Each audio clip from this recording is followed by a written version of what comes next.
नमस्कार, मैं हूं आलोक त्रिपाठी और आज हम बात करेंगे देश के वरिष्ठतम राजनेता और उत्तर प्रदेश के पूर्व राज्यपाल राम नाईक जी से। सर, आपका ईटीवी में बहुत बहुत स्वागत है। धन्यवाद आपको। सर, आज आप मिलने में बड़ी खुशी हो रही है बहुत आपका और धन्यवाद। राजभवन में मिल रहे हैं। जी जी, आप उत्तर प्रदेश में 5 साल राज्यपाल रहे। आपने उत्तर प्रदेश की राजनीति को बहुत नज़दीक से देखा है। उत्तर प्रदेश में चुनाव होने जा रहे हैं, इन चुनावों को आप किस तरह से देखते हैं? देखिए, उत्तर प्रदेश के चुनाव में कुछ परिवर्तन देश में भी आया है और उत्तर प्रदेश में भी आया है। और पहले लोकसभा का 2014 का चुनाव, फिर विधानसभा का चुनाव 2017 में और फिर 2019 में लोकसभा का चुनाव। इसका एक अर्थ जो राजनीति में हमेशा चर्चा होती है कि भाई उत्तर प्रदेश में भी जाति के अनुसार बहुत मतदान होता है। मुझे लगता है कि ये बोलने की आदत लोगों को हुई है, लेकिन ये तीनों चुनाव का यदि निष्कर्ष मैं निकालूं तो हो सकता है कि उम्मीदवार तय करते समय पार्टी ने भाई इस जाति का यहाँ बहुमत है, इस प्रकार से विचार करके उम्मीदवार तय किए होंगे, लेकिन मतदाता ने जाति को देखकर मतदान नहीं किया है, ऐसा मेरा मानना है। और उसके बाद में अंतिम चुनाव जो यहाँ बड़े पैमाने पर हो गया वो था पंचायत का चुनाव, जिला पंचायत का चुनाव। अब जिला पंचायत के चुनाव में भी 75 से लगभग 67-68 जनपदों में भारतीय जनता पार्टी को बहुत ज़बरदस्त इस प्रकार का बहुमत मिला है। तो मुझे लगता है कि ये जो पुराना सोच है वो मतदाताओं ने तो निकाल दिया है। जी, पिछले 2 चुनावों से हम लोगों ने देखा है उत्तर प्रदेश में विकास का मुद्दा चुनाव में मुद्दा नहीं बनता है, और ये बात विपक्षी दलों को भी सूट करती है कि वो जो है चाहे ध्रुवीकरण वाले मुद्दे लेके आए, चाहे धर्म का मुद्दा लेके आए, चाहे जिन्ना का मुद्दा लेके आए। ये क्या विषय है, इसको आप किस तरह से देखते हैं? देखिए, मैं नहीं मानता हूँ। मैं तो मानता हूँ कि मतदाता पहले के दिनों में इस प्रकार से सोचता था, लेकिन जो मैंने अभी कहा कि मतदाता ठोस काम कौन करता है, फिर सत्ता पार्टी में हो या विपक्ष में हो। सत्ता पार्टी का भी काम है कि जो उन्होंने लोगों के सामने एक लक्ष्य अपने मैनिफेस्टो के जरिए रखा था, उसके अनुसार उन्होंने क्या क्या किया वो बताए। और विपक्ष का भी ये जिम्मेदारी होती है कि विपक्ष ने विरोध करते समय क्या सकारात्मक विरोध किया या विरोध के लिए विरोध किया, ये बात मतदाता सोचने लगे हैं। और जो मैंने अभी तीनों चुनाव और चौथा पंचायत का चुनाव का उल्लेख किया, इसमें आप देखेंगे तो मतदाताओं ने जाति के आधार पर यही नहीं दिया है। और विकास का काम जो चल रहा है 2014 से केंद्र में प्रधानमंत्री नरेंद्र मोदी जी के नेतृत्व में, और यहाँ 5 सालों में जिस प्रकार का काम हुआ है, निश्चित तौर पर मतदाता उस बात को लेकर मतदान करेंगे। विकास एक जगह पर और सकारात्मक विरोध, तो सकारात्मक विरोध करने के लिए अब विरोधी पार्टियां इकट्ठी आती है नहीं आती है, दिखाई दे रहा है उत्तर प्रदेश में कम से कम कि सभी विपक्षी की पार्टियां इकट्ठी नहीं आएगी। और शायद गए समय पर समाजवादी पार्टी और कांग्रेस साथ में आई थी, आज पहले ही उन्होंने घोषित किया है कि हम साथ में नहीं जाएंगे जी। और वैसे ही बहुजन समाज पार्टी ने पहले से रुख लिया है कि हम इनसे साथ नहीं जाएंगे। तो इसलिए बिखरा हुआ विपक्ष और काम के आधार पर करने वाला, आजकल वो प्रयोग शब्द का भी उपयोग हो रहा है कि डबल इंजन की गाड़ी चल रही है। अब डबल इंजन की गाड़ी जब चढ़ने के लिए बड़ा मुश्किल होता है, पहाड़ होता है, उस पर डबल इंजन लगाते हैं, लेकिन वही डबल इंजन वाली गाड़ी जब प्लेन में जाती है तो गति ज़्यादा पकड़ लेती है। और इस भूमिका में मतदाता भी विचार करेंगे, ऐसा मुझे लगता है। और एक एक मुद्दा लेकर उस पर चर्चा हो सकती है, लेकिन मोटे तौर पर जो काम 5 साल में उत्तर प्रदेश के मुख्यमंत्री के नाते भारतीय जनता पार्टी के दृष्टि से देखा जाए तो मुख्यमंत्री के नेतृत्व में, योगी जी के नेतृत्व में जो कार्य हुआ है वो सकारात्मक कार्य है। और उसको लेकर मुझे ऐसा लगता है कि जो बात लोकसभा चुनाव में होगी, जो बात गए विधानसभा में चुनाव में होगी, और जो बात 2-3 महीने के पहले जो पंचायत समिति के चुनाव हो गए उनमें होगी, ऐसा मैं मानता हूँ। सर, आप देश के बहुत वरिष्ठ राजनेता हैं, आपका बहुत विशाल अनुभव है। आप केंद्र में मंत्री रहे, महाराष्ट्र में मंत्री रहे, आपने पूरे देश की राजनीति को देखा है। इस समय जो पूरे देश में राजनीति चल रही है, भाजपा और विपक्ष में सारी दल एक, कई तमाम राज्यों में देखने को मिला कि तमाम दल एक होके भाजपा के खिलाफ, भाजपा को हराने के लिए काम कर रहे हैं। तो क्या आपको लगता है कि देश की राजनीति में कोई बड़ा बदलाव आने वाला है? देखिए, ये विपक्ष कितना साथ में आता है और विपक्ष में साथ आना मतदाताओं को कितना अच्छा लगेगा, उस पर ये सारी बातें निर्भर रहती है। प्रदेशों में अंतर भी होता है, लेकिन देश का विचार करें तो देश का विचार करने का अब 2019 का लोकसभा का निर्णय सामने है, और उस निर्णय का एक नतीजा तो है ही कि कुछ प्रदेशों में समझो बीजेपी के सांसद कम आए होंगे, लेकिन बीजेपी के सांसदों की संख्या जो है वो 2014 से ज़्यादा हुई है। तो इसलिए जो स्थान देश आज़ाद होने के बाद तुरंत पहले 15-20 सालों में था, कांग्रेस से ही कहा जाता था कि पत्थर को खड़ा करो और लोग उसको मतदान करेंगे। मुझे ऐसा लगता है कि आज भारतीय जनता पार्टी लोगों के नज़र में उस स्थान पर है, और कांग्रेस की जो दयनीय स्थिति हुई है उसमें कांग्रेस नाम के लिए कांग्रेस रही है, लेकिन कांग्रेस का व्यवहार, कांग्रेस के विचार और उस समय के कांग्रेस के विचार, बड़ा अंतर दिखाई देता है मुझे।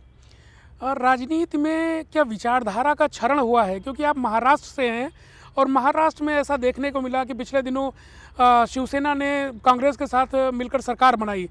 वही शिवसेना जो बहुत लंबे कई दशकों से भारतीय जनता पार्टी के साथ मिलकर देश में राजनीति करती थी, और उसको मौका मिलते ही वो कांग्रेस बिल्कुल विपरीत विचारधारा वाली पार्टी के साथ मिलकर सरकार में आती है। इसको कैसे देखते हैं आप? नहीं, देखिए, राजनीति में भी एक नीति अनीति की बात होती है, और साथ ही साथ कानून की भी बात होती है। अब शिवसेना और भारतीय जनता पार्टी का चुनाव पूर्व गठबंधन था, और गठबंधन में बहुमत प्राप्त हो गया, और भारतीय जनता पार्टी और शिवसेना इनमें भारतीय जनता पार्टी के विधायक ज़्यादा संख्या में चुनकर आए।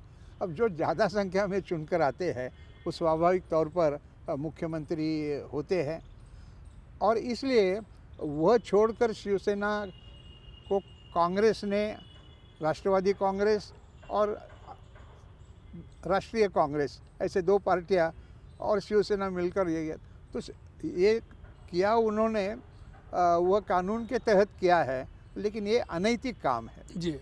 यदि आप लोगों के सामने जब चुनाव में गए तो दोनों मिलकर गए और निर्णय भी लोगों ने बहुमत का दिया है, उसके बाद ये कहना कि छोटी पार्टी जो है उसको मुख्यमंत्री बनना है, मुझे लगता है कि ये राजनीति की दृष्टि से योग्य नहीं है, अनैतिक है।